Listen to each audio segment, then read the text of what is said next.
ٹنڈولایار میں dialysis centre میں موجود مشین کے پرزے کی چوری کے باعث گردوں کے مریض در بدر کی ٹھوکریں کھانے پر مجبور ہو گئے ہیں۔ 2007 میں ڈائلسس سینٹر کی بنیاد رکھی گئی تھی۔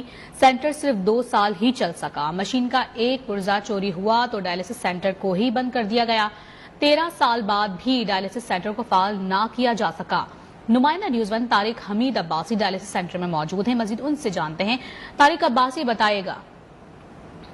جی، اس وقت میں موجود ہوں ٹنڈولایار کے سول ہاسپٹل پر۔ آپ میرے پیچھے دیکھ سکتے ہیں یہ ڈائلسس سینٹر ہے جو ٹنڈولایار سول ہاسپٹل کے اندر موجود ہے۔ 2007 میں ڈاکٹر رائلہ گل منگسی نے اس کی جو بنیاد رکھی تھی۔ 2 سال کا عرصہ چلنے کے بعد مشین کا ایک پرزہ چوری ہوا، جس کا مقدمہ تھانہ ایک سیکشن کے اوپر درج ہوا، مگر 10 سال سے زائد کا عرصہ چکا ہے، مگر اس مقدمے کا بھی تاحال پتہ نہ چلا مشین کا پرزہ کس نے چوری کیا ہے۔ جو ڈائلسس جو مریض ہیں وہ اس وقت در بدر کی ٹھوکریں کھانے پر مجبور ہیں۔ جو یہاں پہ صاحب حیثیت ہیں وہ تو کراچی حیدرآباد میں اپنا علاج کرا لیتے ہیں۔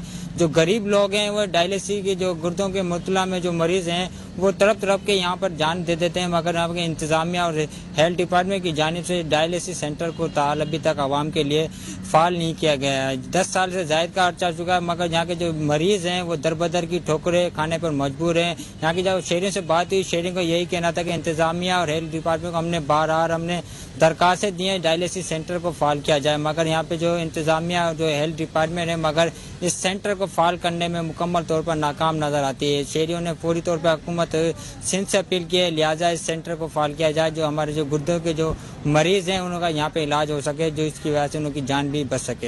ٹھیک ہے، طارق عباسی اپڈیٹ کر رہے تھے، بہت شکریہ آپ کا۔